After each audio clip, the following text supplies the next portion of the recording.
At the Raiffeisenbank im Rheintal, the concept is simple: bringen Sie Ihr Geld in Bewegung, as we see in this screenshot from their homepage, or bring your money into movement.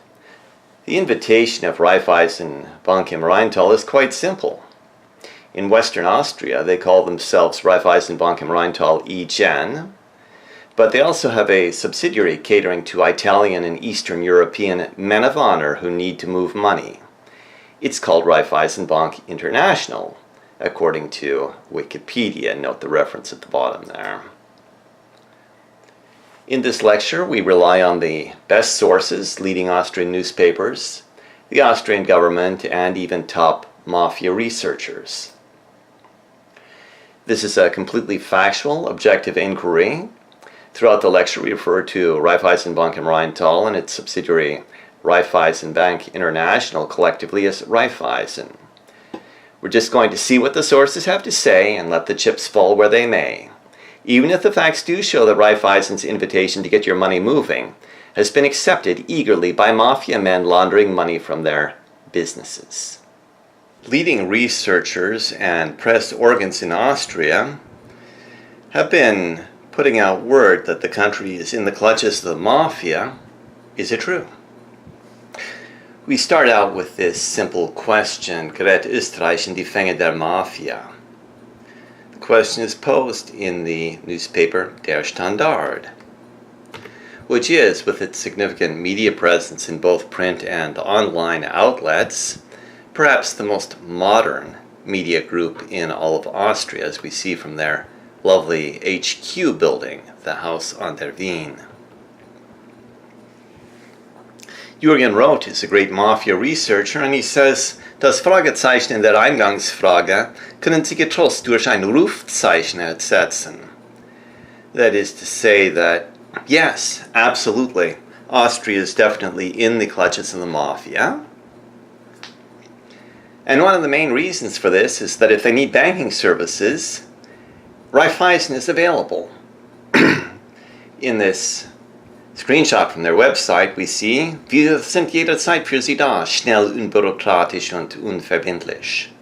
They're quick, and there are no nasty formalities involved in their services. They're there to help at all times. And the mafia godfathers, or Paten, were quick to take advantage of Raiffeisen's willingness and quick and unbureaucratic services.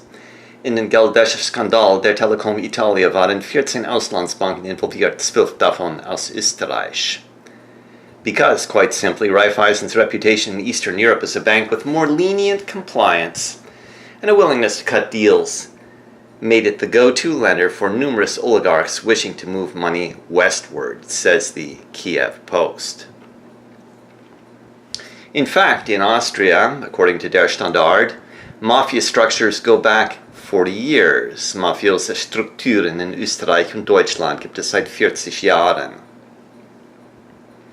As we see from a recent case when banks in Austria were used to launder about 2 billion euros for the Italian Mafia between 2005 and 2007, the Austrian Weekly Profil reports, citing Rome prosecutors.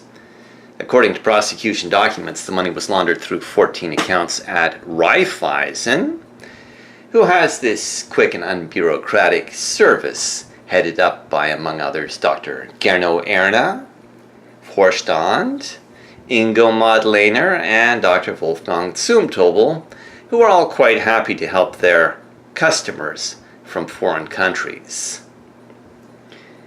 The Italian businessmen that do business at Raiffeisen like to call themselves the Raiffeisen Club. Not surprisingly, to serve them better, Raiffeisen offers a WhatsApp service for these club members.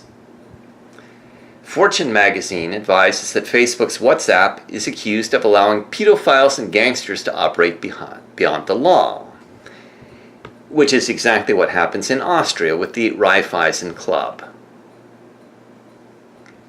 Bialo.at is the Finanzportal für Österreich, And they advised that die Mafia hat laut Staatsanwaltschaft Rom österreichische Banken zu groß angelegter Geldwäsche benutzt. Laut ORF sind Konten bei der Bank Austria der Raiffeisen in Gebrauch genommen für diese Tätigkeit. So the Mafia has been using Austrian banks like Raiffeisen for money laundering on an absolutely huge scale with the help of the very friendly Raiffeisen employees, one of which is pictured on this page. According to the Balkan blog, gefeierter Betrugsbanker kopierte das US-Mafia-Modell Herbert Stepich und das Raiffeisenbank-Desaster. Herbert Stepich was a senior banker at Raiffeisen. He was using the US Mafia model. And according to Balkan blog, he was a Hütchenspieler, vollkommen korrupt. He was a gamesman, completely corrupt, and engaged in some really shady business dealings. Die Presse is another leading Austrian newspaper, and they say, dienten heimische Banken der Mafia für Geldwäschen, 14 Konten bei der Bank Austria und der RCB sollen für einen Betrug in Höhe von 2 Milliarden Euro genutzt worden sein. Wien soll als Drehscheibe für das organisierte Verbrechen gedient haben? Yes, the Austrian banks are heavily involved in money laundering for mafia figures, and Austria is in fact a great center of activity for the organized criminal world. And in fact, the government has even confirmed it. Raiffeisen slapped with €2.7 million fine over lack of money laundering controls, says the Kiev Post. Because now the Austrian government has admitted that Raiffeisen is dirtier than mud. Austrian regulators smacked Raiffeisen International with a €2.74 million fine on March 30 over charges that the bank failed to impose adequate anti-money laundering and terrorist financing controls, which is perfectly true, as Raiffeisen admits. They claim that their service is unbürokratisch or unbureaucratic. No controls involved, just help out their friends from the Mafia with their super-duper WhatsApp service.